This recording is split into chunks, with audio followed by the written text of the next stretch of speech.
Hari ini, mari kita menyelami kisah seorang putra bangsa yang membawa Indonesia terbang tinggi di mata dunia. Beliau adalah Baharudin Jusuf Habibie, sang visioner yang membuktikan bahwa kecerdasan dan kerja keras mampu menaklukkan langit. Baharudin Jusuf Habibie, atau yang akrab disapa B.J. Habibie, adalah salah satu tokoh paling berpengaruh dalam sejarah modern Indonesia. Lahir di Parepare, Sulawesi Selatan, pada 25 Juni tahun 1936, Habibie dikenal sebagai seorang ilmuwan, insinyur, dan politikus yang luar biasa. Masa kecil dan pendidikan dini. Sejak muda, Habibie menunjukkan minat yang besar pada ilmu pengetahuan dan teknologi, khususnya penerbangan. Ia melanjutkan pendidikan di Government Middlebury School di Bandung setelah ayahnya meninggal dunia pada usia 14 tahun. Disinilah bakatnya dalam ilmu pasti mulai terlihat jelas. Pendidikan di Jerman, Habibie melanjutkan studinya di Institut Teknologi Bandung ITB sebelum akhirnya berangkat ke Jerman pada tahun ke-1955.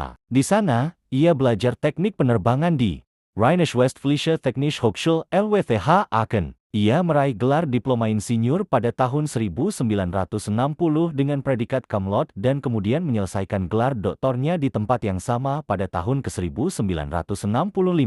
Karier gemilang di Jerman. Setelah lulus, Habibie bekerja di perusahaan pesawat terbang terkemuka Jerman, Messerschmitt Bellco Blohm MBB.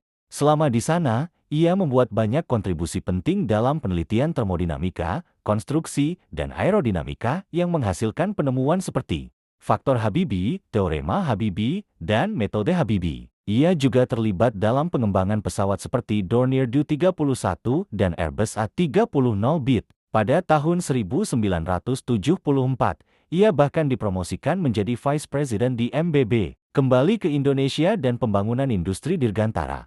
Pada tahun 1974, atas permintaan Presiden Soeharto, Habibie kembali ke Indonesia untuk membantu mengembangkan industri nasional. Ia menjabat sebagai Menteri Negara Riset dan Teknologi Menristek dari tahun 1978 hingga 1998 dan menjadi Direktur Utama Industri Pesawat Terbang Nusantara IPTN. IPTN berhasil mengembangkan pesawat N250 Gatot-Kaca, menandai kemajuan signifikan bagi industri dirgantara Indonesia. Peran politik dan kepresidenan, Habibie diangkat sebagai Wakil Presiden Republik Indonesia pada Maret tahun 1998.